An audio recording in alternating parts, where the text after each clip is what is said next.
ओशो के जन्मदिन की आप सभी को हार्दिक शुभकामनाएं। दोस्तों, ओशो एक ऐसे मास्टर हैं जिनको बहुत ही कम लोग जान पाए।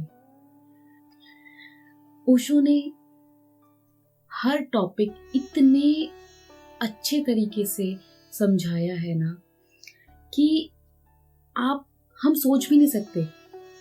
इतने सरल तरीके से उन्होंने हर टॉपिक को समझाया है। बट उन्होंने एक ऐसा टॉपिक पकड़ा, सेक्स, जिसके बारे में लोगों ने उन्हें गलत तरीके से देखना स्टार्ट कर दिया, जबकि उनको पता था कि ये जो सेक्स टॉपिक है ना, इसके बारे में बोलने से, इसके बारे में लोगों को गहराई से समझाने से लोगों की आत्मा की उन्नति होगी। लोगों की जो पुराने विचार हैं सेक्स को लेके कि सेक्स गलत है, उससे वो निकालना चाहते थे लोगों को। ओशो जानते थे कि लोगों को सेक्स के बारे में बताना कितना ज़्यादा ज़रूरी है, क्योंकि लोगों के इतने गलत पैटर्न बने हुए हैं सेक्स को लेके। वो जानते थे कि जब तक सेक्स के बारे में लोग नहीं समझेंगे तब तक लोग नहीं उभर पाएंगे इस चीज़ से, इससे दूर भागेंगे। तो ओशो एक ऐसे गुरु हैं जिन्होंने बहुत अच्छे से समझाया है इसको। और दोस्तों, मैं भी ओशो सन्यासी हूँ, क्योंकि मैंने ओशो को बहुत ही गहराई से समझा है।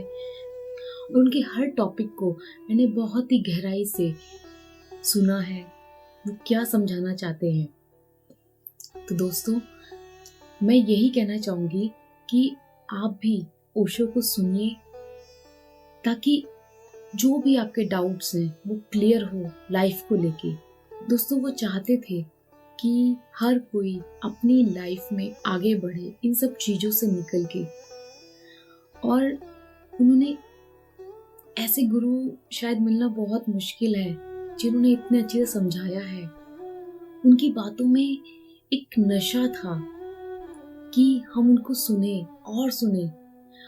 और मैं एक एक्सपीरियंस से बताना चाहूँगी दोस्तों।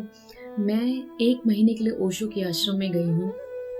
मेरे अंदर इतना ईगो था उस टाइम कि मुझे वहाँ पे बोला जाता था कि तुम्हें खाना बनाना नहीं आता, तुम्हें झाड़ू लगाना नहीं आता, तुम्हें पोछा लगाना नहीं आता, तुम्हें बर्तन धोने नहीं आते। तो मुझे हंसी आती थी कि मेरे घर वाले मुझे बोलते हैं कि तुम टिफ़िन सर्विस कर सकती हो, तुम एक रेस्टोरेंट खोल सकती हो, बहुत अच्छा चलेगा, और ये मुझे पराठा बनाना सिखाएंगे। तो मुझे हंसी आती थी।